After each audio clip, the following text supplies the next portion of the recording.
How far do I sit away from this thing? Get a little closer. A little closer than that. Welcome to the show. This is my show. Thanks for tuning in. Here it comes again.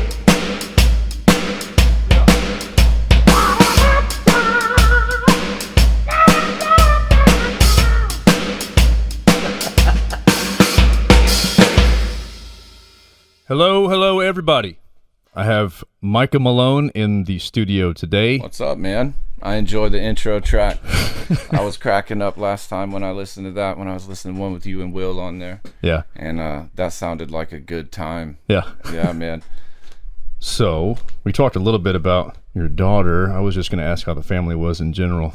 Oh, family's good, dude. Daughter's almost 16 years old. Yeah. And running a fucking muck at high school and being a complete asshole and a darling at the same time at home. That's what's going on. Yeah, love her to death. Everything's good. She's a good kid, man. And then Danielle, you know how she is. She's laying it down at the house and everything's cool, man. I can't complain about nothing. Yeah. Get this a little closer. I just think of James Hetfield, Nothing Else Matters, with this thing in front of my face. Yeah, getting a little closer. I remember seeing that video. Was it that? And they're all in the stash. studio. Yeah, he's in there. And he's got like that tennis racket looking thing in front of his face. Are you guys staying in town for Christmas? Or you heading out? Man, we're heading out to Detroit. Nice. I'll be going out there Saturday morning, and we'll be there till New Year's Eve and heading home, and then gonna have a super mellow New Year's Eve as usual at my house. Awesome. I'm not much for hitting the road on New Year's Eve. No, dude. no. Do you stay up and ring it in? Yeah, in a small fashion. Usually it's just me and Danielle and Devin, and we might have some sparkling wine or something, but it's really no big deal. Nothing crazy. Nothing too crazy. I think the last time we went out on a New Year's Eve, we were in Detroit, and we did the whole, they drop the ball, whatever, you get a kiss. And on our way home, it's probably 3-4 in the morning. We're coming down Southfield Freeway, and we come to a wreck right in the middle of the road. There's no cars. Somebody had obviously fallen asleep, drunk in their car in the middle of the freeway, and somebody came up behind them and plowed into them. That was the last time that I went out on a New Year's. Yeah. I said, no thanks. I don't need none of that. No, man. I can party at home. I'm entertaining enough. Yeah. I mean, the roads are dangerous enough as it is on a normal day. Yeah, and then you get a Michigan road in the middle of the winter, New Year's Eve, everybody's partying. Yeah. And if anybody knows anything already about a Michigan road, they're brutal. There's so many potholes and cracks and humps and bumps. It's a tough navigation already, and then you add a little alcohol and snow and ice, and that's death, dude. So, no, we stay in and keep it pretty mellow for most holidays, really. We're not big celebrators on all of that. We just I think we tore it up enough as young kids, so now now we're just chilling. Holidays are just another day, then just happy to be together most of the time. Yeah, good family time. Yeah, man. Not so much party time, which is good either way. I mean, family and party can get kind of crazy. Yeah, then it gets even weirder, right? You get to experience the real you, and the real them. Yeah, some people are like 2 beer truths, and other people are 12-pack truths. But either way, it's gonna come out, Yeah. I tend to stay away from it as much as possible, but I'd be lying if I say I wasn't entertained. Yeah, of course. All right, let's get into this. So, what is your age, and what do you currently do for a living? Cool. I'm 37 years old, going on 38. And I have 2 jobs, so to speak. I have one job that definitely fills my pockets. I'm a tattoo artist. I've been a tattoo artist. I started tattooing in 2002, and I like to think that I started tattooing well like 2 weeks ago. Right. So it's a constant growth, and that's what pays my bills. Mm-hmm. I love it. I work with a badass crew of people out in Arlington. We're at Depiction Tattoo. I'm fortunate enough to work with like a lifelong friend, his brother. I mean, everybody I get along with there. It's a pretty tight-knit thing. I've been there for about 6.5 years, which is the longest I've been at any single tattoo shop. It's a good environment. I can't complain about anything. And then number 2, it doesn't really fill my pockets, but it fills my soul a lot. I train Brazilian Jiu Jitsu. I'm a black belt under Juan Tatum. I've been training for a little over 15 years total now, and also teach Brazilian Jiu Jitsu. I get the pleasure of teaching kids, teenagers, adults, anybody that wants to learn. Right. That became a big passion of mine the first time I ever got on the mat. That's what I hear about it. It was undeniable, really, and I try to tell as many people as I can about it, and the things that it's done for my life overall, just mentality-wise, right? I went into the gym for the first time with one way of thinking, and incredibly enough, an hour and a half later, I thought totally different, right? Right. I went in thinking I was a badass, and I walked out humbled. Oh, right. Humbled is not even the word. Humbled, I guess when you're humbled, you're enlightened at the same time. Sure. Like you have these little revelations, and you just realize that what you've been thinking all along was wrong. So I guess this is a pretty funny story, really. I got the best / worst introduction to jiu-jitsu anybody could ever get. So I had been training up in Detroit. Actually, it was a town called Canton, Michigan. Couple months. I started training some Muay Thai because I thought I was some skull cracker, right? I was 22 years old, and I was ready to go thump some skulls. They had these little tough mans and stuff that came through there, and I, for some reason, thought that would be a good idea, and I better get in shape. I grew up playing hockey and being a knucklehead, so I thought I had these rights and these abilities. So I find a gym, and I begin training Muay Thai and doing this for a couple months, enjoying it. I felt like it really fit. I was like, cool, I get to elbow, punch, kick, knee. I get to do all these things, be aggressive, and I was dumb enough to be tough too, right? Yeah. So it seemed like I was kind of meant for it. So this is 2004, right? Yeah, 2004.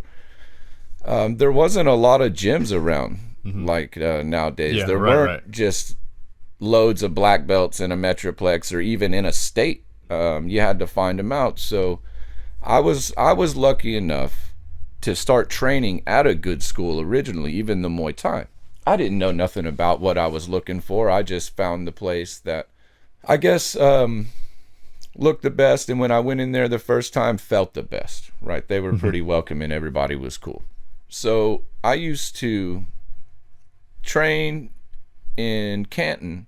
I worked way out in Brighton, which is, it's way the hell away from Canton. And then I lived in Dearborn, so that basically the gym is in the middle of my travels every day. And one day I'd gotten off work early, and I said, I'm just gonna go straight to the gym and I'll train and wait for my class. So I get there, they're about to start a jiu-jitsu class.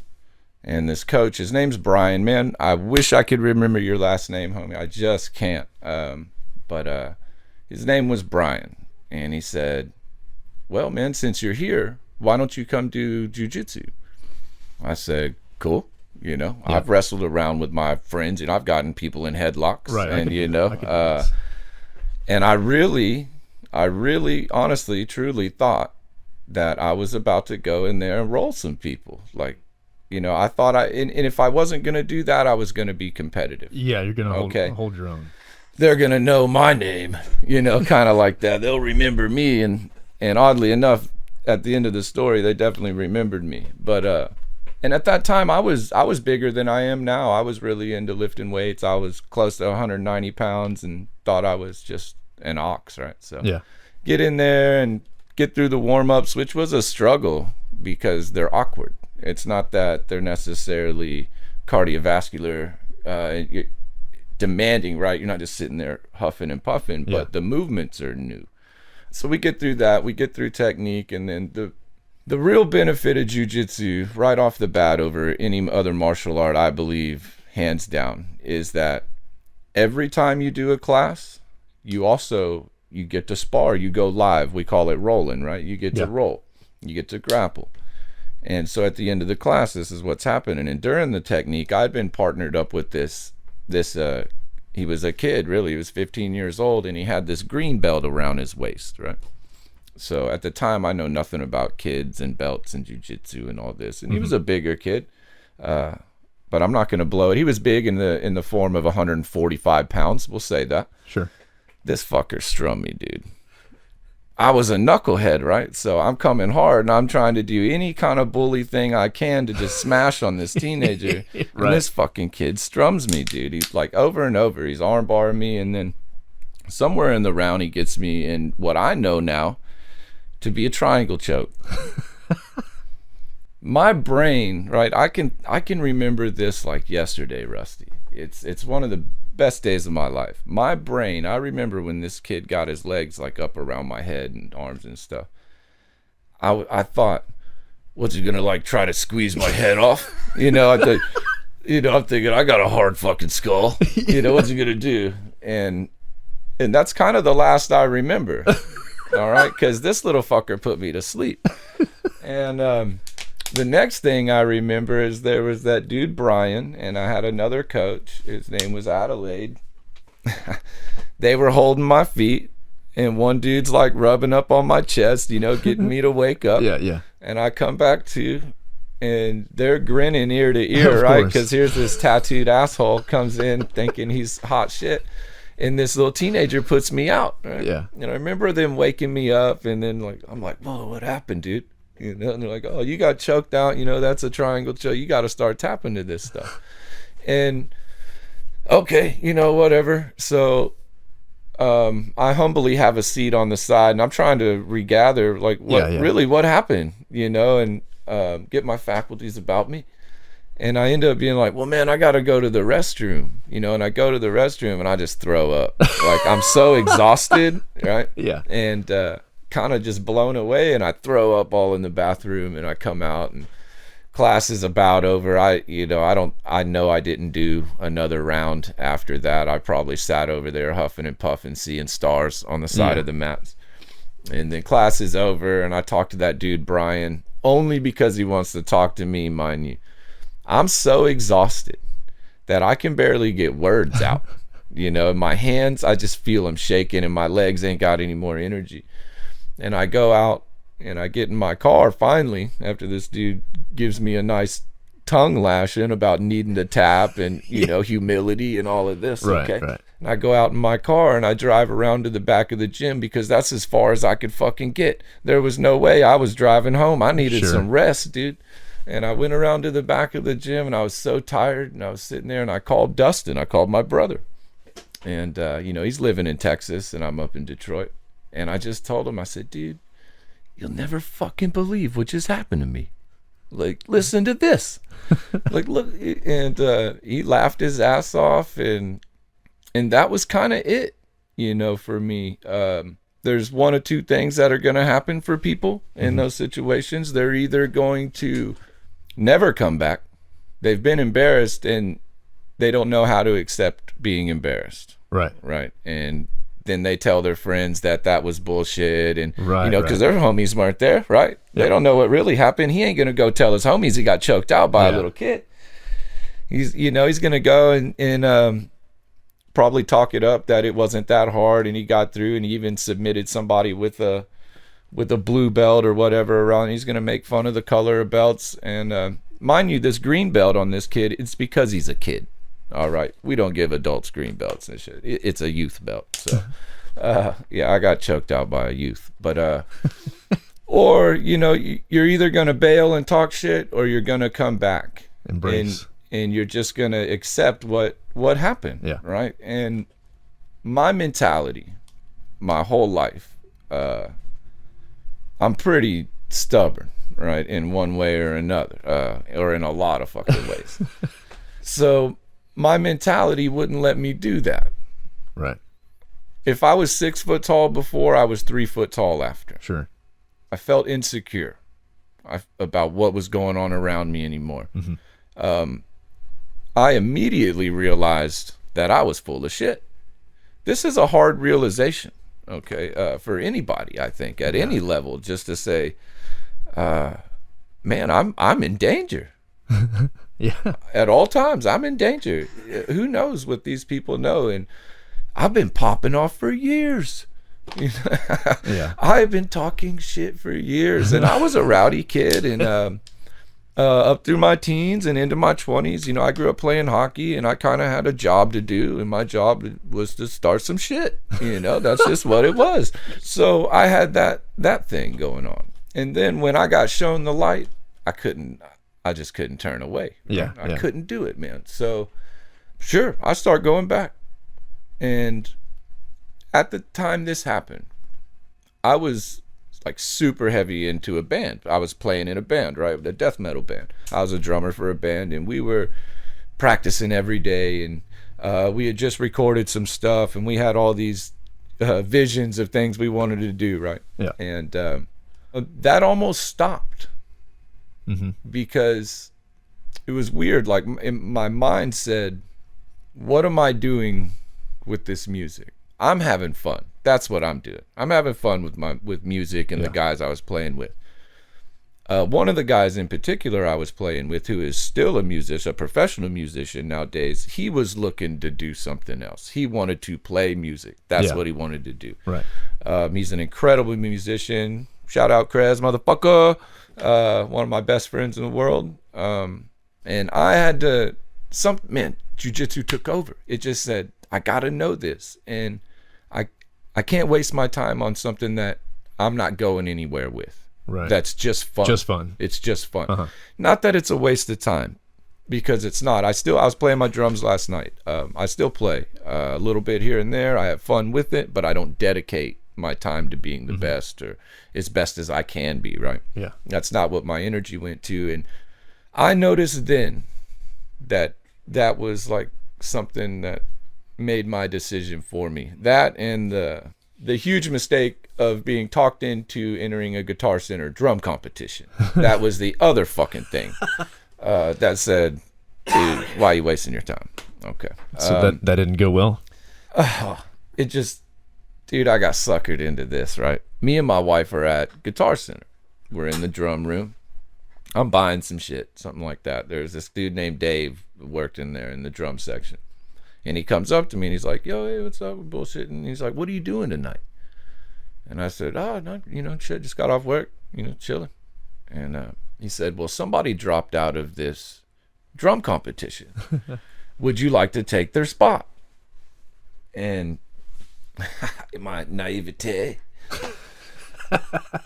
much like the gym, okay, because I'm the same. I'm 22, I'm 23, maybe something like that.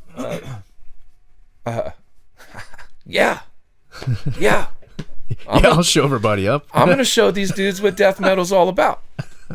Okay, anybody that's a drummer or musician of any kind just understands how stupid of a statement that just was, right? So we stick around, and I'm probably like number 5 or 6 on the list for the night. I knew I was in trouble before this motherfucker started playing. Okay. I knew I was in trouble when I was sitting there and I'm doing my little warm-ups on the pad, and I'm watching these other guys do their warm-ups on the pad. And I'm like, all right. So the first guy, I'll never forget this dude's name, though, unlike Brian's last name. Hello, everybody. Welcome to Guitar Center, whatever annual drum competition. The biggest drum competition in the world. Right there. I'm in trouble. Okay? I'm like, what? I'm like, no. What am I? Oh, shit. And they go, we're going to bring up our first contestant. This is Roger Tyler. Roger Tyler's 51 years old. He's been playing since he was 9. He's noted for this and that, and he's in this such and such in Detroit Hall of Fame. Fuck all this. I'm like, oh my God. And yeah, cool. 10 seconds into that, I knew. Like, what am I doing here? Why am I here? I remember looking at Dave, the fucking asshole that talked me into this, set me up, and I look at my wife, and even my wife, I could see it in her face. She's just like, this poor man. This poor man is It's about to get an experience I of a lifetime. I could basically see my wife already grabbing her purse and keys, you know, Yeah. because she didn't think we were going to stick it out or that I was even going to wait to play. But I did. I waited. And I watched another like 15-year-old kid and another 20-year-old kid and another old man go up there and shred this set. Yeah. Incredible drummers. And then I went up there and I did my little death metal thing. I don't recall like butchering anything. Yeah, you just did what you did. I don't recall anything as far as sound goes, to be honest with you. I couldn't wait for my 2 minutes to be over. And when it was over, I like exit stage left and I walk outside and I just like sat on this little ledge out there and I just put my head in my hands. I was like, I can't believe I just embarrassed myself like that. That's, you know, my wife comes out and she's doing the real cool wife thing. You did good, babe. I'm proud of you. You got up there and you did it. That's the main thing, right? Just give you this fucking pep talk. And she's like, come on, let's go back in. And at that point, I didn't want to show my face, like, period. Like, I was so embarrassed, man. But we went back in and watched everybody else play. They were awesome. They were incredible drummers. And then even afterwards, we stuck around, started bullshitting with a lot of these dudes. And then at some point, one dude's on a set. And then there's another dude on a set. And then there's another guy on a set. And by the end of it, there was probably 12 of us all on a set at the same time. And we're all just catching a fucking groove, dude. Yeah. That was awesome. So I'm glad I stuck it out. I'm glad I stayed for that. But that was a moment when I also, that, like I told you, I had to make a choice, right? Yeah. I'm not much for can't or won't be able to, but I'm highly aware of the effort it takes to be that good. At anything. Yeah. And I think you just have to make a decision. What am I gonna dedicate my time to?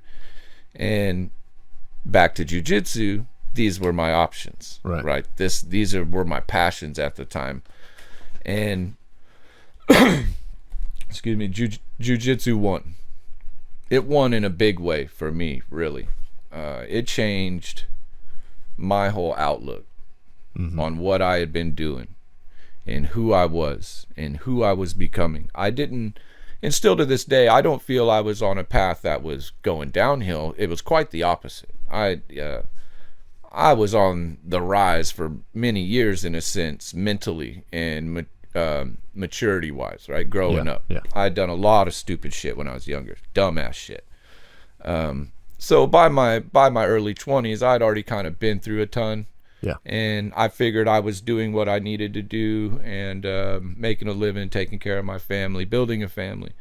And then I found this jiu-jitsu, and it was this whole other level of me, in a sense. I had to learn how to accept a lot of things physically, right? And mentally about myself that I thought I was right about for a long time.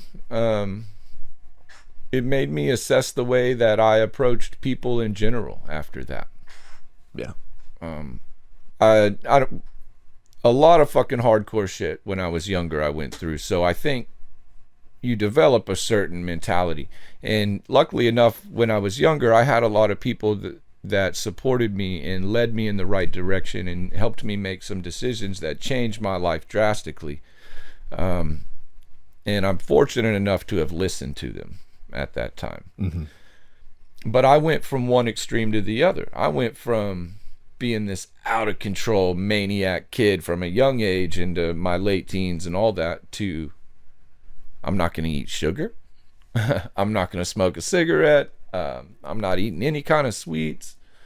No drinking, no drugs. I mean, nothing. Hardcore, straight, boom. Work out every day, found this new life. So I'm one or the other always. You know, I'm hot and I'm cold. I'm never just like got my toe in some shit. You know, I'm always just in or out.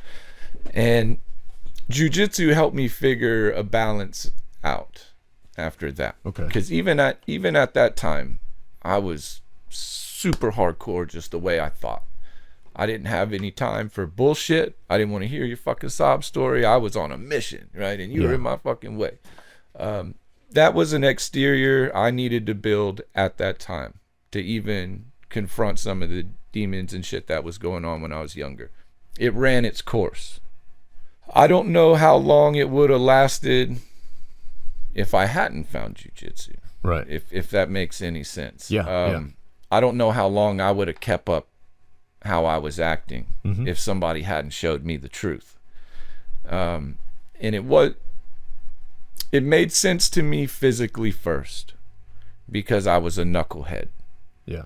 I didn't like physically being dominated. So I made decisions off of that. And then throughout the years, I don't want to be mentally dominated, emotionally, nothing like that.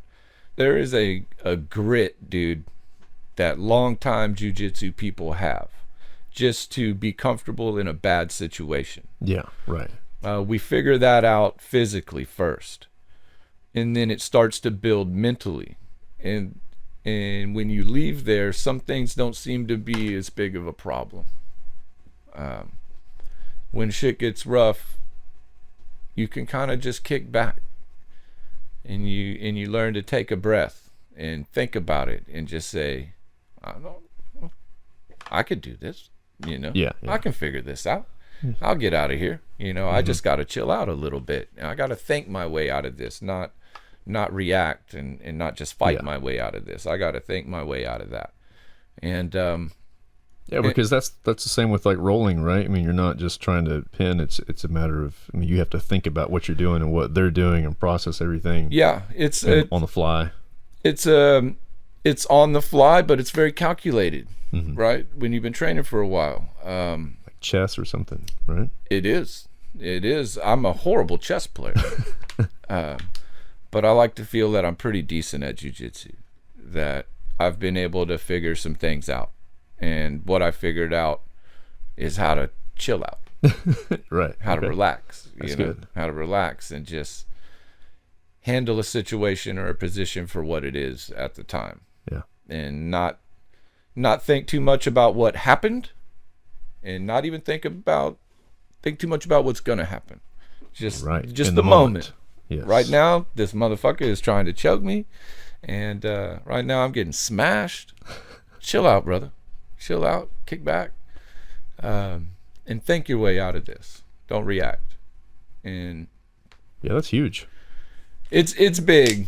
It's big, and I couldn't be a bigger advocate for it as far as just the amount of people I tell, and I have to refrain even sometimes when I start talking about it, especially if somebody brings up like another martial art, or the mom and pop's karate shop, you know, down the street. How long did you do Muay Thai? So that was a couple months leading in before jiu-jitsu, and then jiu-jitsu really took over. But at the same time, simultaneously, I was training Muay Thai, and then really was more MMA geared. Okay. Early in my jiu-jitsu. So, and here's some more ignorance for you. Let's just spill it all out there. Let's just tell everybody how fucking dumb I am. So now I know these things about jiu-jitsu, right? And I'm getting humbled there. Well, my first notion on it is that, man, I really like this no gi jiu-jitsu. I don't like wearing the gi, and people that don't know, that's your pajamas with a belt. Okay, that's a fancy word for pajamas with a belt. It's big, it's heavy, it's kind of awkward, it's in your way, it's hot, right? And I didn't want to wear it. I wasn't gonna do that. I wasn't going to wear that gi. I was going to do only no gi. That's it. I was going to train for MMA, and I was going to be an MMA stud, and I'm going to be a no gi champion, and I'm going to do all this. For years, for a long time, I didn't put on a gi. And all I did was no gi jiu-jitsu. So in MMA training, right? Not just straight jiu-jitsu. I got you. And then I ended up getting some injuries in the meantime, some pretty good ones, I like to call it, right? Like I hurt my neck really bad, ended up rupturing a bunch of discs in my neck. So I'm fused from like I don't know, it's like my C7 to my C3 or C2 Jeez, or something like really? that. Yeah, I've had a couple didn't different neck realize that. surgeries and knee surgeries, shit like that. Broken every, finger, toe, whatever, right? Nose, yeah. If you guys could see my nose, you'd understand. It's been broke a few times. But I ignored traditional jiu-jitsu for a long time, the gi. I said, no, that's not what I'm gonna do. That's not what I'm gonna do. That's not as realistic. That's kind of how I said, no, when you get in a fight in the street, who's wearing the fucking pajamas? Right. It's kind of like that. How early is this fight? Is the guy getting his paper from his front yard when you get in a fight? So shit like that. So I did basically all no-gi jiu-jitsu. And I was at one gym that will remain nameless. Nameless gym. Nameless gym. Yes. For a while, for a couple of years. It's basically no-gi, like I was saying. Didn't like the way that gym was really turning out. Turned into, just some bullshit. I can't talk too much shit. So I began my search for more gyms. Mm-hmm. And I'm going like all around the Metroplex into all these different gyms. And I'm really just trying to get in where I fit in a sense. Yeah. What I did know at this time is that the feeling you get when you belong at a gym or a good vibe when you walk in a gym. There are some knuckleheads out there in very toxic environments, gym-wise. And then there's great ones, many of them out there too. I was having a hard time really finding where I felt like I belonged. Mm-hmm. So I so in the meantime, I got a best homie I work with. His name's Nick Clark. He's a bad motherfucker too. He wanted to learn how to do jiu-jitsu. So I'm like, well, man, all right. So we matted out his living room, and then every day we would train. Yeah. And then it just so happens he moved right behind me. And he had a detached garage. So then we matted out the garage, right? And we would roll every fucking night, dude, for hours. We worked together, we tattooed together, we hung out, he lived behind me, and then we would roll at night. Right. I might get over there at 9:30 and come home at 2:30. We would just grapple. And we had a pretty good group of people that were coming over there with us and training. Then, the day I met kind of like my forever friend, my coach. Mm-hmm. His name is Juan Tatum. So my wife was out of town. I can't remember what she was doing, but she was in Michigan, and we were back in Texas at this point. So I was at Saltgrass Steakhouse by myself. Yeah. Enjoying a motherfucking ribeye and a beer, dude. And my buddy Nick calls me, and he says, hey, that guy Juan I was telling you about, he's going to be coming over in about an hour to grapple. Do you want to roll? I'm just like, yeah, fucking A, I do. This is my chance, right? Juan has at that time, I think was the he was the purple belt world champ at his weight class. Pretty hardcore into the tournament scene, and then an MMA fighter as well. So I knew this was going to be like the best person that ever came to our garage. Yeah. You know what I mean? And at that time, as funny as this sounds, that was me. That was my garage. Okay. So we're chilling. We're doing like a little bit of warm-ups, and then it's kind of like, oh man, you guys, it's time to roll. Oh, you guys want to roll? It's like, yeah. So me and Juan slap hands. It's very funny because it was an unspoken, this is the first match, right? This is what's going to happen. So me and Juan slap hands, and we start grappling, and immediately I could tell like he's the best that had been over there, right? And he's kind of handling me, right? But at the same time, I believe he's taking me light, because I'm just a random dude that now I train in a garage. Who's this motherfucker? And I catch him in this inverted triangle, which for all you motherfuckers that I know, that's my shit. So even back in the day, so I catch him in this inverted triangle, and I lock his body up, and I lock this thing on, and I go, I got him. I got him. I'm going to get him. I'm Yeah. tapping this dude out. He's a coach. He's a world champion. I'm about to tap this dude out. Nah, that isn't what happened. Okay. He weathered the storm, which might have been more like a drizzle. Let's not bullshit. Okay. I'm built, I'm huge in my head, people. I'm huge. So he weathers the storm. He gets out of the triangle. He beats the shit out. He punishes me for a little while, right? And then he head arm chokes me, which also for you guys that know me, know I hate that shit. And good luck if you're going to try to get it anymore. He head arm chokes me, and man, I got a tap. I got a tap in my own dungeon, in my own garage. I got to tap out. So that's what happened. And but it was cool. Yeah, right. There was no ill will. It was cool. This is just what it is. And I kind of knew right there that I wanted to train with Juan. So that makes was sense. That was the beginning of kind of my forever home, right? Yeah. And my forever coach. I started training with Juan, and at that time, Juan was a purple belt. I was like a 4-year, 5-year white belt because I was never putting on the gi. So you don't get belts and no gi. Okay. There is no belt system, yada, yada. Right. When you go out there in shorts and a rash guard, there's no need for a belt. Yeah. You don't have pajamas. So I started training in the gi and boom, started catching belts, got my blue belt kind of quick. I mean, in a sense, as far as the time I was training in the gi to when I got my blue belt was kind of quick. It was like 6 months. Mm-hmm.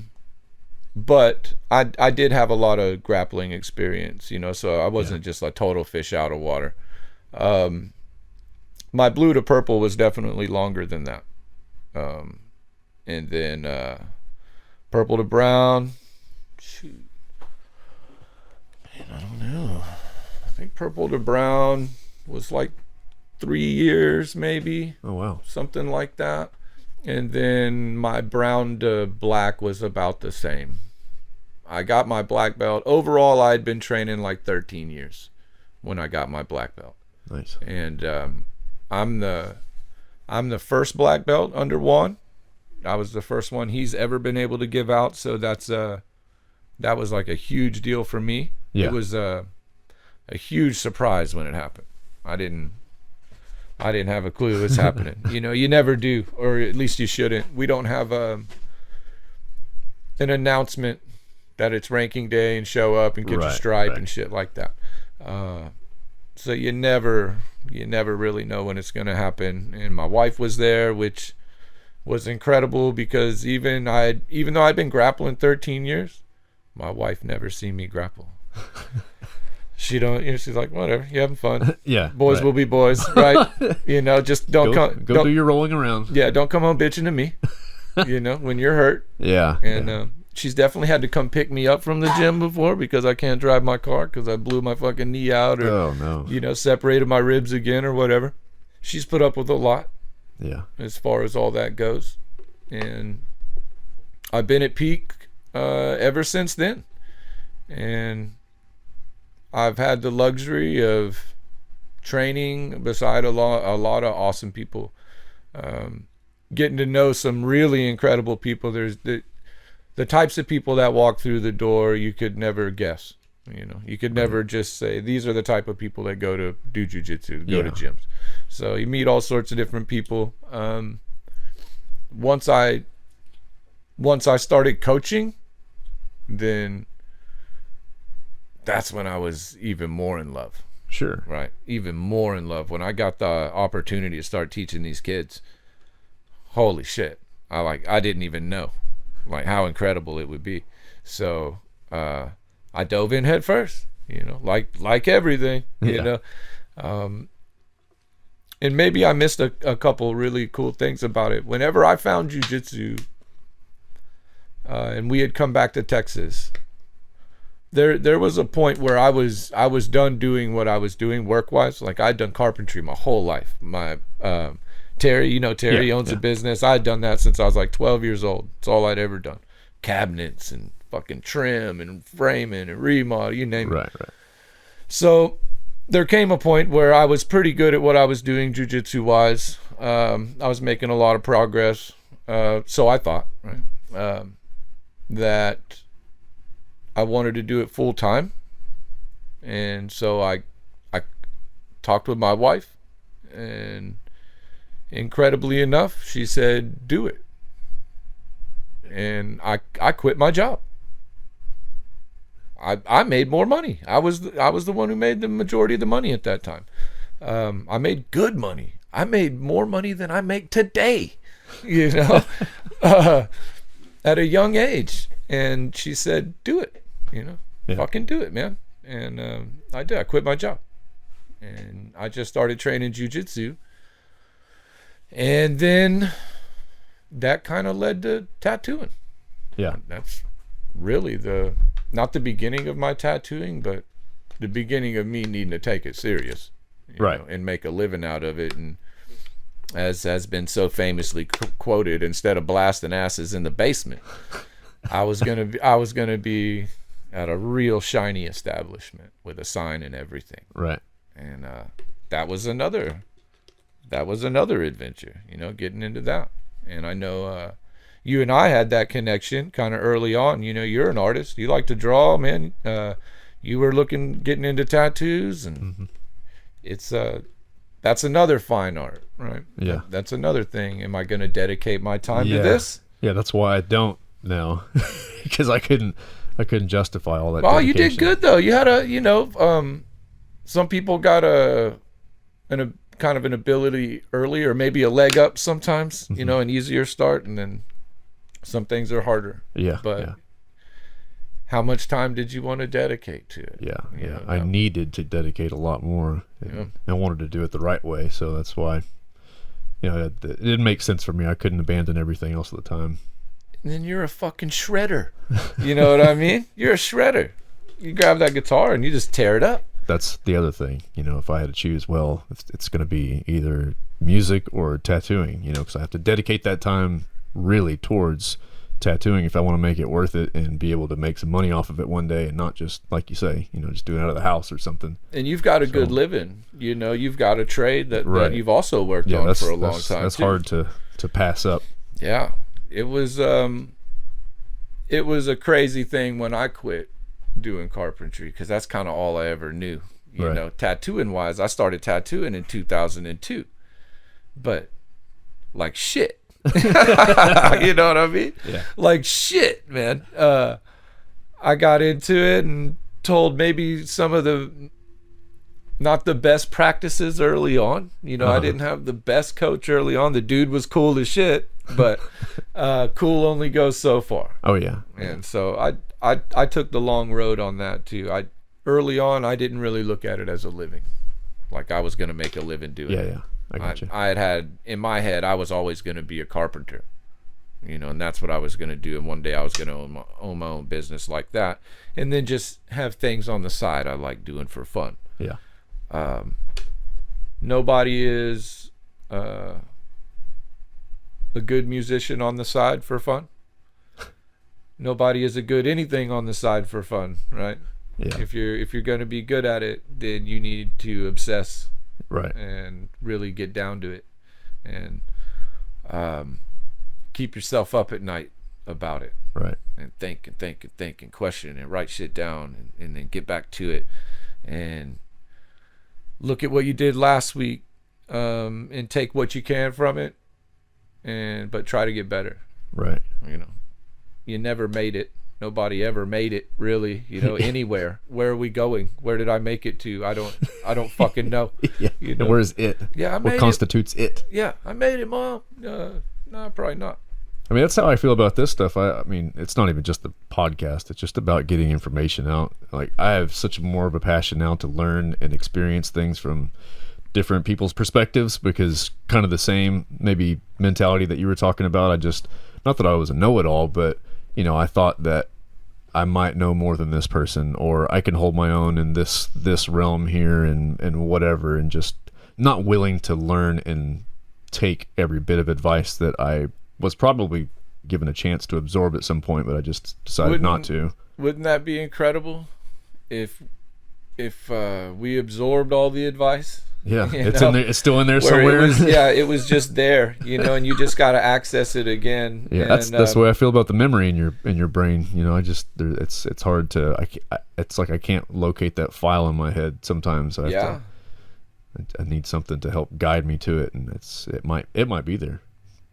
All that stuff we might have absorbed, right? Yeah. Like you say, it could be in there somewhere. There's a lot going on, and you catch advice in so many forms that don't seem like advice. Just a lesson right in front of you, not a blatant here, learn from this, but too many experiences are ignored. Yeah, for what they are. Nobody's trying to gain anything from their experiences. It's just an incident. Yeah, and that's where I am now. I'm trying to learn and gain everything. That's the mild obsession for me is, being in the shower or something, thinking about something. I need to write it down, or I need to, get it out somewhere. So that also helps me with my memory. It's just taking notes and. I'm bad about that, like note taking. I always tell myself, oh, I'm going to write that down, or I need to write that down, and I need to remember this. And there's so much I forget. Like I forgot more than I will ever know, in a sense. And then my main focus lately, just in life in general, because not everything is easy. There's always shit that happens. And now that I have this close to 16-year-old daughter, man, I'm having to think, and I'm really having to. Shit's real. Get outside of myself a little bit, and I've come to the conclusion, and it's been for a little while now, and the only thing I need to work on overall, if I just had one direction, man, is I need to be the best communicator that I could be. Right. That's it. That's the one thing. If I can communicate with people on whatever level, not intellectually, because we were talking about Will. You had Will on here a couple of weeks ago, and I told you, damn, I listened to that dude's podcast, and I was like, holy shit, this guy is incredibly smart, right? He knows so much, and he can spit out this and that and that. But Will's one of my good friends, and me and Will can communicate. He lowers, like I told you the other day, lowers himself to my single-celled organism level, and he tolerates me, and he communicates with me.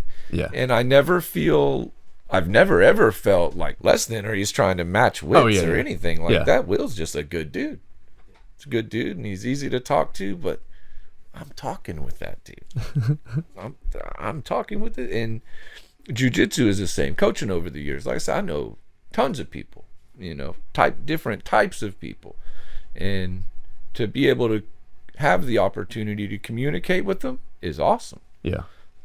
You really get to dissect mentality and personality. Flaws are easy, right?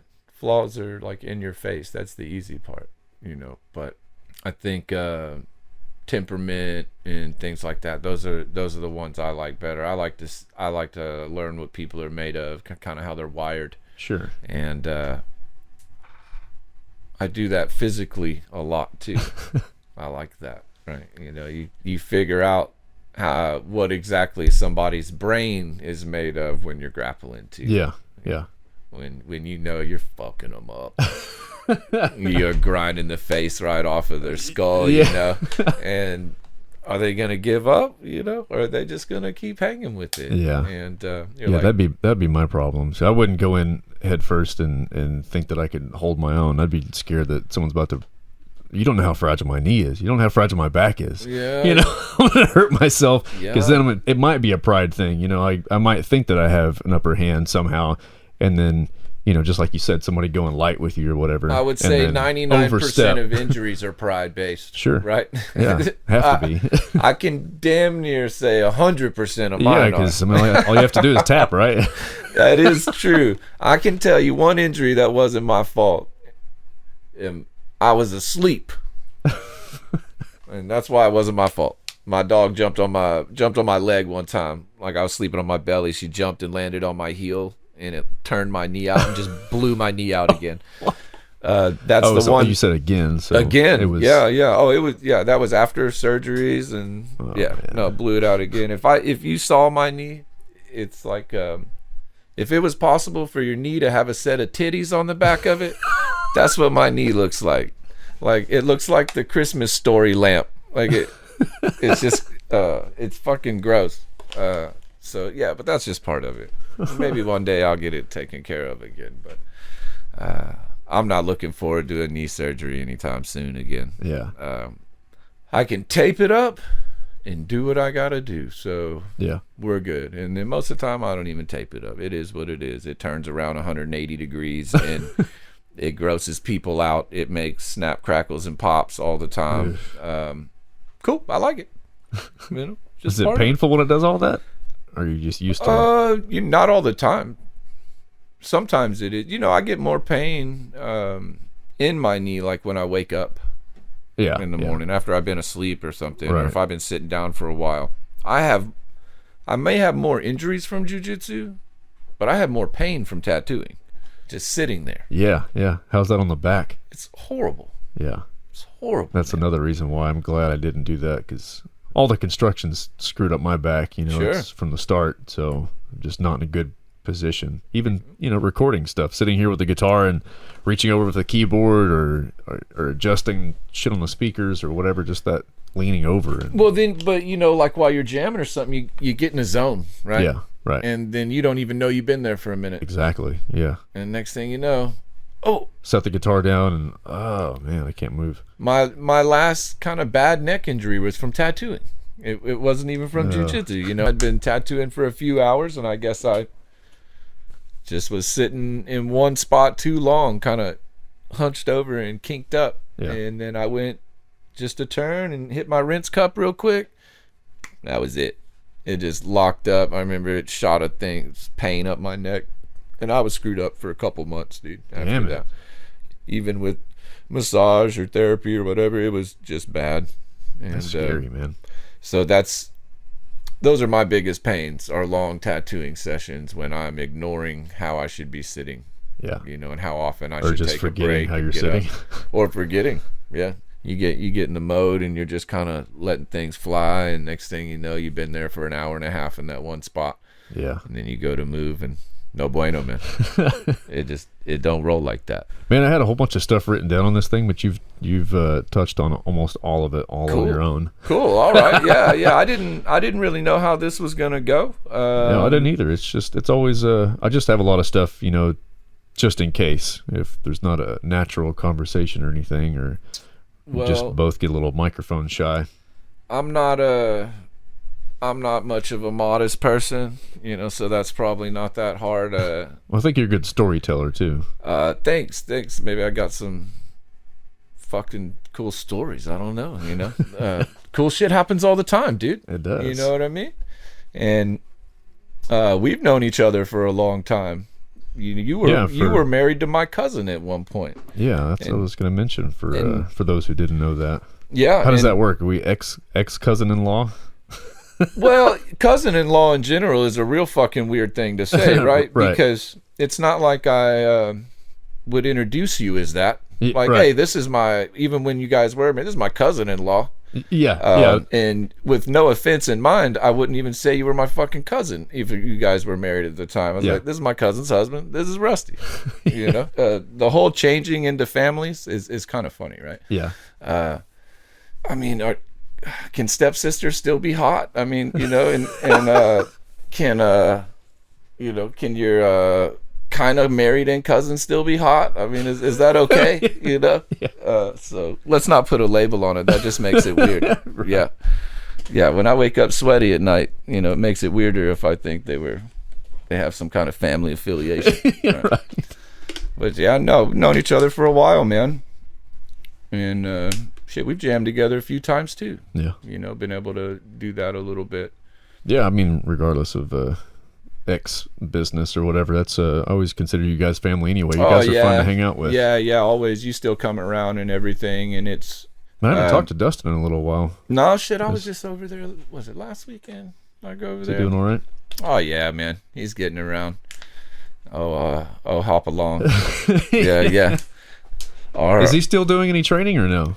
Man, he ain't been to the gym in a little bit. Oh. I'm not gonna totally throw him under the bus. Yeah, I know you're gonna listen to this shit, motherfucker. Get in the gym. But he's a busy dude. He works a lot, and he's got the other passion. He's into his cars. Right. You know, he's got his excuses. They're legitimate excuses. Yeah, and as long as he's happy. You know, there was a time that we all trained. You know, the whole family trained. Everybody was in the gym all day. Everybody except my wife. My daughter trained for years. You know, she trained from from 6 to 12 years old consistently. Dustin's son, Braden, trained for a long time. Braden ain't been around in a little bit. It's the last time he got his blue belt. I gave him his blue belt, and then he got the blue belt blues, and he ain't been around. Oh, okay. You know, that was cool being able to give my nephew his blue belt. That was pretty fucking awesome for me. I started teaching him when he was 4 years old, you know, in Dustin's house. And we would just roll around, and then he started taking it serious and training hard at 8 years old. Yeah. And annihilated people. It was incredible for so long. It was awesome. Still, my daughter was the same way. Devin, you know, she was a big competitor for a long time, and both of them were light years beyond where I could have ever hoped to be, you know, just naturally. Their natural ability. Kids are amazing. They can do anything, dude. Yeah. They can do anything. They're little sponges. They are awesome. And then, you know, they trained forever long, and they got done with it. Devin's a little lady. She ain't got no business rolling around with nobody no more, and that's cool. I had to accept that. Yeah. That my dreams aren't her dreams, right? She can do her own shit. Sure. So right now she's chilling it up on Snapchat and having a good time. You know, right? Whatever Snapchat is, I don't know. I've never used it. I don't plan on it. I know you can make videos, and the videos go away. That's what I hear. I think that I've downloaded that twice and deleted it twice, just very quickly. I don't like the format, but it just seemed, I don't know, it seemed like too many things to keep track of too. Seemed like they tried to make me download it one time when I don't know, maybe I was looking at something dirty on the internet and it said I needed Snapchat too, and I wasn't falling for that. Yeah. That sounds like a membership fee, Rusty. Yeah, you got to pay for the extra stuff. No, there's too much free shit out there to be paying that $1 a month. I'm cheap like that. Like I need the real subscription anyway. Yeah. Talking about I don't look at that stuff. I'm married. Who looks at that? Happily married. Yeah, happily married, damn it. Maybe it's because of porn. I don't know. Either way. Let's see here. I want to look at a couple of things. Yeah. Do you think you guys are going to stay in Texas for the remainder, or you guys have your sights set somewhere else? I would have a hard time leaving, right? You know, because I moved around a lot already, kind of early, you know. Shit. So Danielle and I have talked about that a lot, really, if we would ever leave. And she's from Michigan. Right. She's from the Midwest. We met in Hawaii when we both lived there.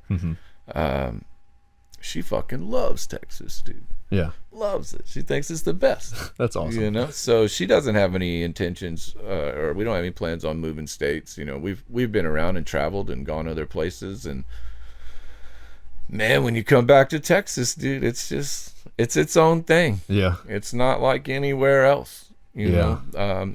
And she'll never move back to Michigan, that's for sure. Never. She swears that just because it's fucking cold, man. Yeah. It is freezing up there. Yeah. So I grew up here. I was born in Texas. I was born in Oak Cliff, and then grew up in Texas until I was 17, and then made a big boy decision to get my ass out of trouble, and I listened to some really good advice, and I caught a plane, and I went to Hawaii. And I went to Hawaii all by myself. I didn't, you know, nobody went with me. Yeah. And this might be a whole separate podcast another day because it's fucking nuts. But bottom line is I made my way there, and I ended up being there for a little over 3 years. And that's where I met Danielle. I was doing telemarketing. So we would sell Christmas trees over the telephone. Yeah. And we would start selling Christmas trees in July in Hawaii over the telephone. And God, with different times. well, something really cool about that, they still do it there. Really? It's a big way. So you could sell a shit ton of Christmas trees. So like a 6 or 7 foot tree there, and this was back in 99, 2000, 2001, 2002. It's like $120 for a goddamn Christmas tree. Right? It's fucking insane. So I did that, and then Danielle worked in the accounting department of this place. Okay. So I'd always have to, you have to bring your cards in for your sales and stuff at the end of the night. I'd see Danielle there. And then the best way I can explain this without totally getting into how weird this whole situation is she hated me. Right. She fucking hated me, man. I was 17 when I met her, and Danielle was 24. So she thought I was just a fucking punk, and I was. Punk-ass The kid. first time she seen me, I had like a tennis ball green mohawk, Yeah. and I was all of probably like 140 pounds. Yeah. I wasn't in the best of health. I'd really been running hard for since I was a little kid, doing all sorts of dope and whatever I could. Just as much trouble as I could get in, that's what I was doing. And hence that's why I ended up in Hawaii. I need to get the fuck out. But now she hated me. She thought I was a loose cannon and a lunatic, which was very true. And I hated her. Why? Because she hated you? Because she hated me. Right? And I thought she's a fucking snob, man. I was like, this is a bitch, man. This fucking snob. Who she thinks she is, talking to me like that. Which is funny because really she wouldn't talk to me at all. Yeah. She'd just make up the stuff look in her at head. me, take the cards and roll her eyes and just look disgusted. Yeah. So I don't even know. I mean, at that point, it wasn't like I was looking at her like I even had a chance or wanted a chance. Yeah. I was Right. like, fuck this chick, dude. This fucking chick thinks she is. And long story short on that, we got put on a team together, a pool team, playing some billiards, right? Okay. And we would play pool late at night after work and shit. Well, at that point, we were on a team. We had to figure it out. We were forced to talk to each other now. Yeah. And it worked out, oddly enough. Like we ended up having a lot of things in common, and maybe not interests, but mentality Sure. and personality, right? And experiences. Right. We had a lot of things in common that way, and it just made sense. So I've been with Danielle since I was, essentially 17 years old, right? Mm-hmm. I'm 37 now. It wasn't long after her and I got on that little pool team and started playing pool at night and stuff together that I had an overwhelming feeling that I just kind of knew, dude. Like I was like, that's the one, right? I don't know what it is, why it's that way, because she was such a fucking asshole. I was gonna say I can just picture it like you're just standing there, she's playing pool and looks up at you and gives you this really shitty look, and you just think she's the one. That happened. Hey, that happened this morning. All right, that happened right before I walked out the door for the fucking podcast too. When she looks at me in total disdain, she's like, "What the fuck is this dude up to today?" When she gives me that look, then I know that's the one. She loves me, man. And so we, we made it work. And my friends. I can't say most of, but a lot of which were my age, at that time, 17, 18, 19, even 20, stuff like that. There's a couple older ones.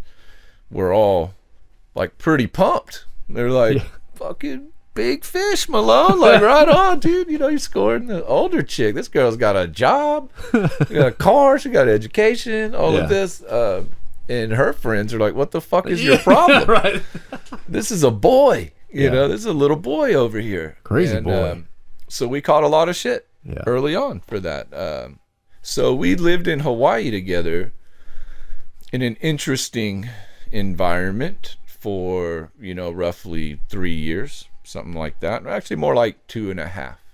And then there came a point where she had just, decided she was going to move. She was going to move back to Michigan. She was going to go home. And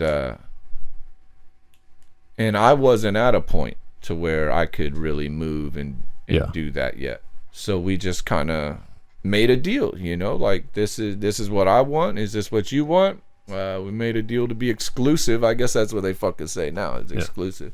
We made a deal not to go get fucked by anybody else. That's what we made a deal. And a pact. And she moved back to Michigan, and she was there for 9 months. And while I was in Hawaii, and then, man, finally it worked out. I was able to come home, and that was that. Like, I came home from Hawaii to Texas in May of 2002, and then with the soul, I had to make it home for one thing. Bottom line, my nephew was about to be born. My brother's first kid and only. Mm-hmm. My first nephew, my only brother, shit like that. So I was gonna be home. So I got home, and Braden was born on July 5th of 2002, and then I moved to Michigan on July 6th of 2002. Nice. And then we ended up being there for like 5 years, and came back home. So I usually tell people I'm the best or worst person to ask for relationship advice, because I haven't been in a whole lot of them. Right. But I've been in one pretty long successful one where we make shit work. Yeah. And we don't have, any problems out of the ordinary bullshit. Like, dang, we need a couple extra bucks kind of stuff. Or everybody gets on somebody's nerves every now and then. Sure. Yeah, we all do. Yeah, I'm an eccentric type, so I can see how I rubber down to a little nub every now and then, because I'm fucking on the go, you know, and I'm an obsessive type person. So when I'm into something, I'm really into it. Yeah. And I can't put it down. And she's so laid back. She's high energy at work. She's got big stress at work, big pressures. Uh-huh. So when she gets home, that's chill time. Oh, it's bra off, pajama pants, and her nook. And she loves that nook. And she just reads that damn book all the time. Yeah. And that's her escape. That's the way she gets out. What type of stuff does she read? Romance novels. Oh, you know it, brother. But it is not your typical romance. Robots? No, these involve of the four-legged kind sometimes. Werewolves? Like vampires, werewolves, any kind of were animal. I had no idea that there was a were everything. There's were cats and I didn't know that. Were birds and you name it, they're there. Alligators, coyotes, and unlike what I was used to, these werewolves look like wolves. They run on all fours. They ain't even like that badass. Yeah. They're just I'm into dogs. I fucking love dogs. That's just a fucking wolf, man. Like a werewolf. I'm thinking hind legs, standing up, it's drooling, and it's tearing shit apart. Monsters. Yeah, monsters. But she loves that stuff, dude. It's like bestiality and romance all in one. Yeah. Nice. And fantasy and all of these things. I guess it's not as weird. Is that accurate? Is she gonna get mad? Probably. The chance is there. Is this something I've never said? Absolutely not. Absolutely not. Has she gotten mad at me before about it? Yeah, absolutely. It's all right, But I mean, I do Jiu Jitsu. She's fucking sick of that shit. And then disc golf. I play disc golf pretty much every day at some point. I still have never done that before. Oh, I've always wanted to. There's a place not that far from the house. I just don't. I don't have the discs. I don't know what to do. Dude, I don't know enough people that actually do it. Dude, I've got 3 full bags in the back of my car now at all times. Just ready to go. Ready to go with 2 extra pairs of shoes. I got hoodies, I got socks, I got a pair of underwear. Holy shit. Okay. Oh, yeah, in case I got to jump in the creek, gets rowdy, retrieve something. No, I love it. Nice. I love it. It's super mellow. it's the most stress-free thing going on. Yeah. You know, out of all my activities and daily happenings and shit like that. Tattooing's kind of, I wouldn't say it's stressful, but I guess if you make a mistake. Or, yeah, your room for error is pretty slim, right? Yeah. So, and then jiu-jitsu, it's not stressful, but it's high energy. Yeah, You right. know, You you're gotta be exerting a lot. And then disc golf. Pfft, come on, I mean, listen, it's fucking called disc golf, right? How worried about it could you really be? Yeah. You know, you lose a disc or you throw a bad shot, that's the worst thing that can happen. So No, man, you could run into an alligator or something maybe. you could, which might be even neat. Tried to snag an alligator one time when I was in Florida at this condo complex my in-laws were staying in. There was probably like a 5 or 6 footer chilling out the pond. Yeah. And me and Danielle were driving, and I was, fuck, there it is. My first time in Florida. I was like, look, right there it is. That's the one they were talking about. Pull over. Pull over. And she does. She pulls over, and man, I'm sneaking up. Like I had to go up this little hill and through the grass, and I was coming down through the grass, and I was probably like, man, I got within like 20 feet of this fucking alligator. Its back was to me. It was facing the golf course pond, you know. Yeah. And then I hear, hey, you dummy. Get away from that fucking alligator. It was the people at the guard shack in this condo complex. He was on his little speakers. It was, you know, he's like, hey, dummy. Dummy. I was thinking I had seen Crocodile Hunter and Steve Irwin. Right. I knew exactly what to do. I've caught a few lizards. Dude, I was gonna, Rusty, believe me when I tell you, You would have jumped on it. I was about to jump on that fucking alligator. You could have taken it, right? I think so. That's still to this day. Little arms. I still little arms. What you can do them little arms? You know, I watched how they get up from the back and they get up on them, and Right. so I thought I really had a chance. Yeah. Florida's cool. I like Florida for all their wildlife and stuff. We used to go every year, and me and Braden, every time we go, we just go out hunting shit. Yeah. But not like to kill. We like to find any reptile or amphibian or anything we can, and we were quite successful. You know, every time we went. What kind of stuff is there? Well, you know, mainly like the easiest shit to catch is all their frogs, and they've got tree frogs. Yeah, they got really cool tree frogs. You know, the bright green ones with sticky old feet and everything. Yeah. They're really neat.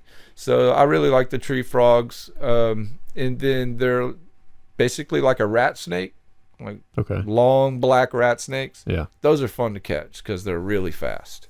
And you got to like chase them down and you got to jump on them and stuff. And they get mad and they shit all over you and they spin their tails around, you know, like that. And they start spraying shit everywhere. Yeah. It was just fun. You know, Braden was real into reptiles. I love reptiles. I used to have a ton of, you got a bunch of my cages actually. Yeah. So I used to have a ton of reptiles. So all that I liked about Florida. And I don't think I'd live there though. I've never stayed in like the panhandle of Florida. We always go to Port St. Lucie, which is pretty far south on the Atlantic side. So it's like 40 minutes from West Palm Beach. And man, it's gorgeous, dude. It's so nice. Isn't the water a lot hotter? Right? Yeah. I mean, I guess it's pretty warm over there. I'm thinking about versus Hawaii. California or Oh, definitely versus California. You know, California is miserable, man. That's cold ass water. It's chilly. I don't have any desire to ever go back to California. Not at all. Not for a visit. I don't think I could live there unless I had fucking way. Endless supply of money forever. But still, You'd have to be way up north. and not have to travel. yeah, exactly. Right. I need a helicopter. Traffic is terrible. A little puddle jumper, something like that. Yeah. Northern California is beautiful. Oh yeah. But Southern California, I'd never live there. And I got a buddy who lives in Oregon. You know, he lives in Eugene. I could see that. Yeah, that's another place I've not been. I would love to go. I could deal with that, I think. But back to it, man, I love Texas. Right. I love Texas. Yeah, we have all the weather here. It just depends, You know what we got? what the lottery spin gives you. We got good food. We got tons of good food around here. I find myself craving good food when I travel around most of the time. Yeah. We just have a good variety of things, and I love Mexican food, so Yeah, it's hard to top what's around here in uh, any other northern state for I sure. pretty much ate zero Mexican food in Hawaii. Yeah. And in Michigan, Mexican food, that's laughable. Yeah. It's pretty funny, man. I don't know that I've been that far north because I know that it's not a good chance that you're going to get something good, so I just don't go for Mexican. But what is the difference? Is it just like not spiced? Well, or not Yeah, cooked? it's pretty bland is the most part. And then where you're gonna go, like the amount of places to go is so few and far between. I know they had a Don Pablo's in Canton, and even the Don Pablo's was like subpar. They do have a Mexican town though. Okay. It's kind of like the west side of Detroit. You can go get some decent grub there, but you got to go to just one spot. Maybe some street tacos or something. Yeah, you can get some decent shit over there. But other than that, it's nothing. Yeah. Not like here where you can go anywhere and catch some good grub. There's an abundance of food, that's for sure. They got With all these fat people walking around.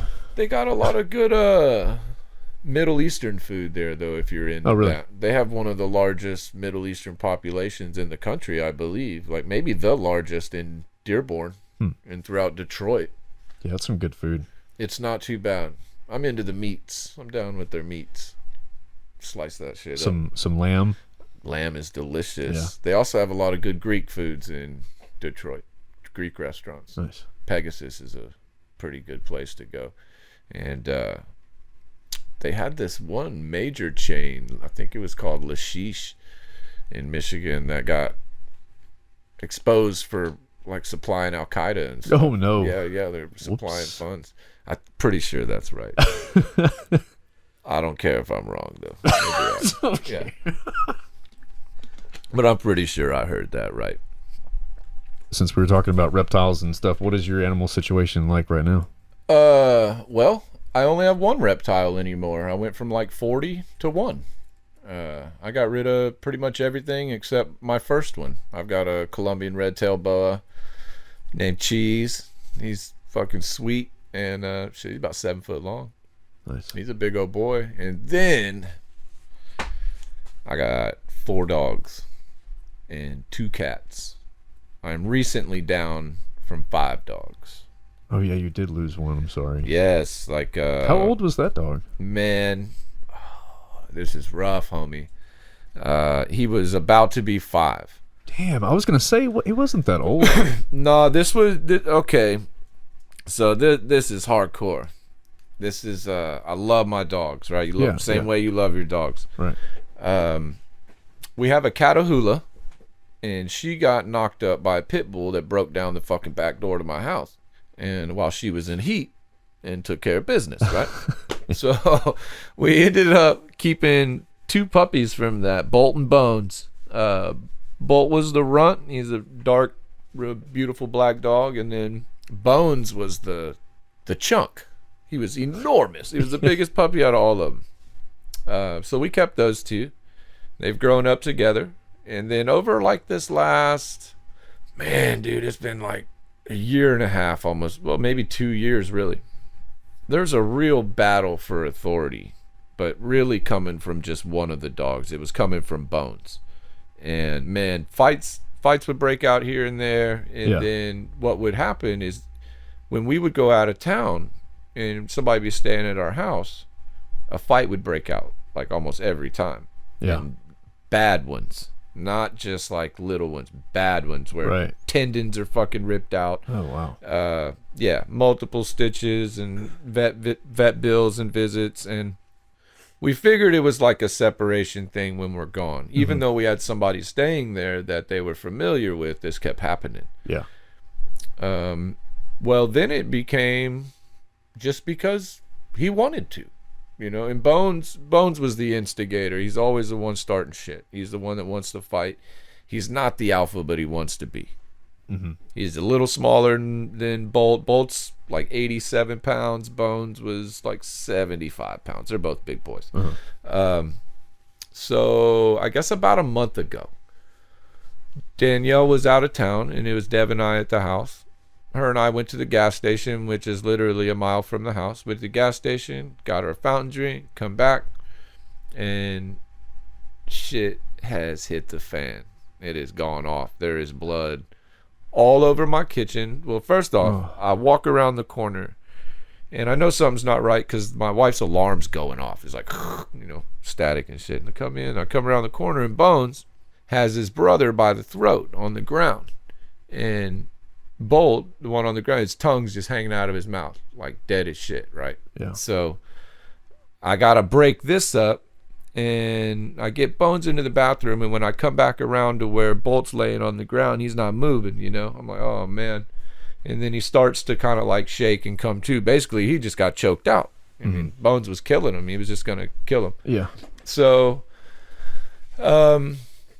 this was a big another visit to the vet. They were both real screwed up, one more than the other. The one that had been choked out was, severely damaged, just tore up, man. And the other one, Bones, he had some lacerations. His chest had been kind of torn open and a little bit on his face, but overall he was the clear winner of this fight. So we take care of this, and I'm really summarizing it all. I'm making it all short. My wife and I started going to great lengths kind of a while back on how we introduce people into the house, what kind of energy is coming on, if somebody's coming over, we're trying to be aware that they're coming. So like, I'll come meet you out, because if somebody would just ring my doorbell, knock on the door, all fucking hell breaks loose. Right. And then it might be a fight. So we had been working on that for a long time, and things had gotten better. And then after this last fight, when Bones won, this is the first fight he's ever won. He's normally the loser. He's the contender, right? He's not the alpha. He was the contender. He won this fight. I swear to you, Rusty, I promise. I can see it in him right there from that fight that this was going to be different, right? That this was not going to be the same anymore. Right. Over the course of the next few weeks, we're going to even more measures, just how we introduce them and where he lays and where the other dog lays. And man, we really tried hard. And what there was a couple more fights in between then that Bones instigated at really random times. Not just we had a ball or there was food out or anything like that. Just in pure stillness and silence when we're relaxing, all of a sudden, and bam, an attack. So the last one, I was laying on the bed. Bolt's laying next to me, and Bones jumps up on the bed and he gets in my face, which is no big deal, and I'm petting on him, he's licking on me, and I'm loving him. And then he jumps down off the bed, and then wham, and just attacks his brother. And not just a hit, just a nasty fight, dude. And these are big dogs, and at that point I have 5 dogs, right? So I've got a pit bull, I got a Catahoula that's like 120 pounds. These 2 guys are big, and then I got this little blind ass dog. He's a Jack Russell Chihuahua mix, dude. He's fucking hilarious looking. He looks like a cartoon. And he's blind, right? So he don't know he's like spinning spinning circles. But my wife's in the bathroom. This fight starts, and I'm breaking him up. And I'm yelling for my wife, come get this dog, because I get Bolt, the one who got attacked. I get him, and he wants a piece too, but I just shove him in the corner, and I'm like laying over the top of him. Yeah. But I'm in my sweatpants and my socks, and we got floors like this, slippery. Man, they're just pushing me across the floor.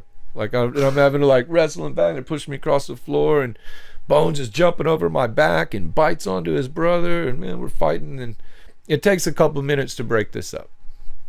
This was unprovoked, no fucking reason, and not the first time. This is multiple times. So, dude, this was kind of late at night, and at that point, I already know. I'm like, man, this ain't gonna stop. And I had been trying for like the 3 weeks prior to that to find him a home, somewhere he could go. I needed somebody that didn't have kids. I needed somebody that didn't have another dog, and was just kind of a loner, right? He was a great dog, dude. Super obedient. Just something snapped. So at that point, I know I'm like, I can't responsibly give this dog to anybody. I'm not gonna go put him in a fucking shelter, right? So I know I kind of I got to put him down, dude. I have to, because this is becoming a real problem. He's not listening anymore. And that fight, when I remember, dude, like my wife grabbed him, took him in the bathroom, and she was just like, why are you doing this? And then when I went in there and I'm just trying to like talk to him and love on him, and he was looking right through me. Yeah. He's a yellow-eyed dog. If you guys have any kind of superstitions, yellow-eyed dogs, they're just kind of known, right? They're fucking killers, man. They're hunters. They want to, they're a little more instinctual, I think. But he was looking right through me and was unresponsive to commands or anything like that. He wasn't trying to bite me. It was clear he wasn't paying any more attention. So I had to make that decision that night for it, and that I was going to do it in the morning. So I got concrete evidence even more so the next morning. So he stayed in the bathroom overnight on his bed and everything, where he likes to sleep anyway. Not like a punishment spot. He just likes sleep. So stayed in there. In the morning, my wife woke up and got his brother, the other dog, out and took him like into the living room or my daughter's room or something. And then got Bones and took him outside to the bathroom on his harness and leash. And she said he was acting weird out there, just kind of sketchy. So he comes back inside and he pulls away from my wife and he runs and he jumps up on the bed and he's standing over me. And I've got a little pit bull too that I rescued about a year ago. And I'm laying back and that pit bull's laying across my chest, kind of in my left armpit. And I'm petting him. I'm like, what's up, boy? And I'm fucking sad. I already know what I got to do. And then he goes, wham! And just grabs that fucking pit bull out of nowhere. Just fucking grabs her and just starts like shaking her up, mangling her up. And then it's a fight at 6 a.m. on my bed. I ain't got no underwear on and shit. And that was that, dude. I mean, I couldn't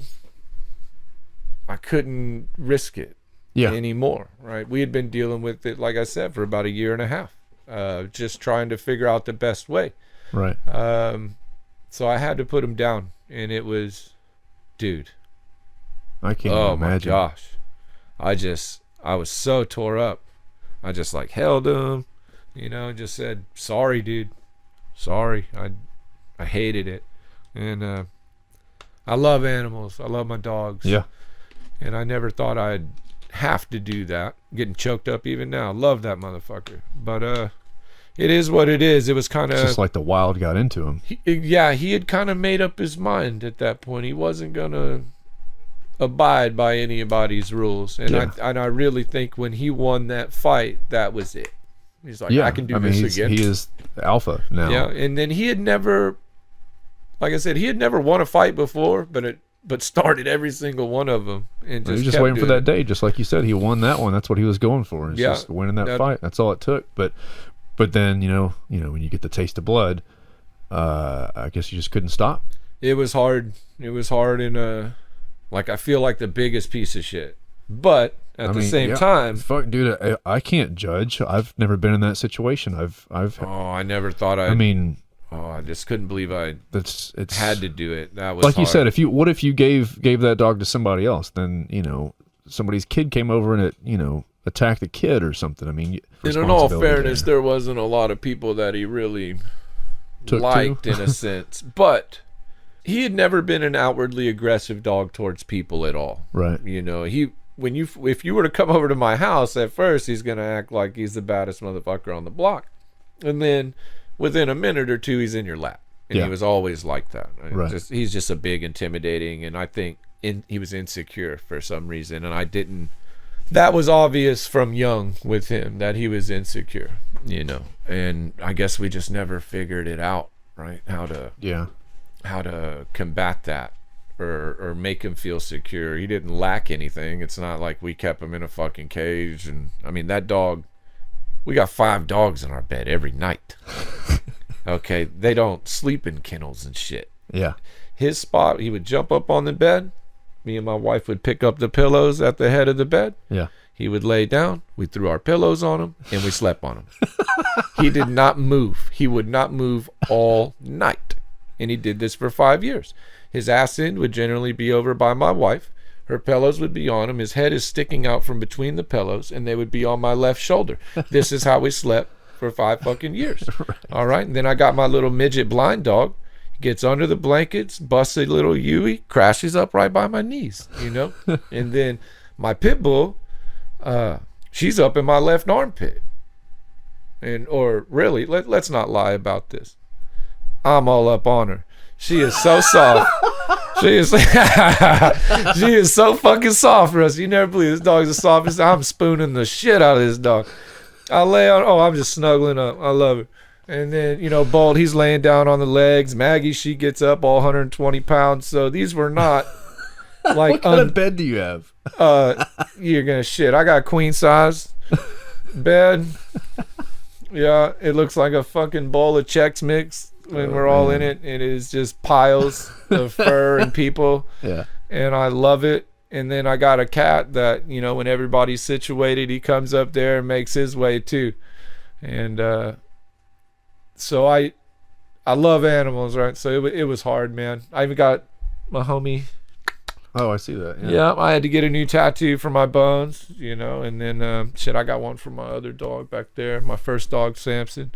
So I love animals, dude. Yeah. And that tore me up. I don't wish that on anybody. Hell no. And I probably cried for 3 days. I bet. Easy 3 days. Like anytime I got alone, or at least I just got home. You know, I'd have to get home, and I could make it home, and then I'd have to fucking cry it up again.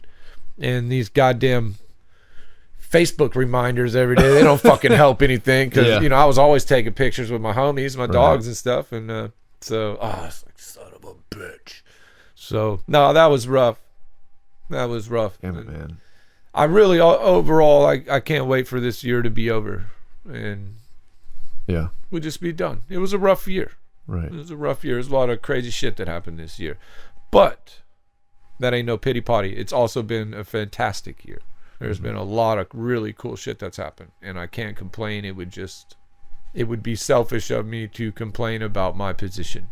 Right. And whatever that is. Mentally, financially, any of that. I would come across as extremely ungrateful. And that's not what I'm trying to do. Just trying to get through it, homie. Yeah. Trying to make one day after another, and like I said, just learn how to communicate, dude. Yeah. What about next year? Do you have anything special planned or looking forward to next year? Like a big goal? Yeah. Do I have a goal? Maybe a trip or something that's actually already planned? Well, my wife and I do intend on going back to Colorado, making it like a yearly thing. Dude, I ain't even got time for this story. I'll tell you the Colorado story. But no, we're gonna go back probably this year, head up into the mountains again. We went to a really cool wolf sanctuary last year. Oh yeah. And that was awesome. The trip there was even more awesome. So you can get up on the wolves and everything, or get up next to them? No, not really. No, these are... I would love to, but I would be so scared at the same time. These are rescued wolves, so they're not all like super friendly and shit. Right. Just a lot of them were actual wolf dogs. Okay. You know, people think it's cool to breed those, and they don't know what it takes to take care of an animal like that. And it's not just a regular dog. The truth is, you don't take care of an animal like that. You let it fucking take care of itself, right? And it needs to be in the wild. But that was really cool. And without getting into the story, we ended up stuck on snowmobile trails in a Chevy Traverse 2-wheel drive at about 11,000 feet. And the path was no wider hardly than the fucking truck we were driving through these. And it was just like sheer cliffs, and I made a wrong turn. Ugh. And there was no backing up once you made that turn. And my wife and I spent 5 or 6 hours on the side of a mountain at a slow crawl, creeping our way down it. And there was a lot of really fucking hairy moments. Like I was having to get out, dig out rocks. We were good going downhill, but once we'd have to go uphill a little bit, that was the scary part, because like I said, 2-wheel drive. Yeah. And it's kind of loose gravel on some of it, and you're on this fucking cliff's edge, and we go up, and then your car just starts sliding backwards. No. And it ain't gonna slide straight. You know it goes like this. right? And I'm just thinking, man, this is my wife. I have my wife in the car with me. We're about to fall off a fucking mountain because this dumbass is on a snowmobile trail. So, but that was wild. So we need to go back and get like clean redemption up that mountain. Right. Yeah, need to go pour one out for my homies up there too, because we almost lost our fucking lives on that thing. That was a great time. And other than that, trip wise, no. I'd like to make my way into the mountains and eat about a fucking quarter ounce of mushrooms this year, if we want to really be honest with each other. I haven't done that in a very long time, and I'm feeling I need to be enlightened. Yeah. And maybe that's the way. I don't know. I'm always trying to. Just make sure you're parked somewhere first. Not about to drive. Oh no, I won't be going anywhere. I know where I'm gonna go. I'm gonna go up in the Ozarks and have me a real good time. Chavez, that's what I always think of. Young Guns. Chavez in the spirit world, asshole. Yeah. They can't see us. Like I said, I've had a couple of topics, but we've just naturally hit a lot of them, which is great. Oh, cool. I was concerned and anxious and excited and all of this. I never done anything like this, and you guys probably tell I like to talk. Yeah. I like the bullshit, and I like to tell good. Stories. I don't have anybody over here to not talk, so no, it's all good. No, that's great. I would love for you to come back. Yeah, no, anytime, really. I'll talk to you about some stuff afterwards in regards to that. I've got a really interesting motherfucker that I think you would love. Ooh, it'll be a cliffhanger. Yeah. So it'll be on the next one. Cool. That'll work. All right. We're going to call it. Thanks, everybody. Peace.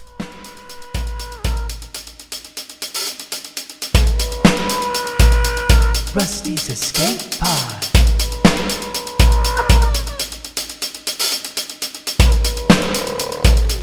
Rusty's Escape Pod.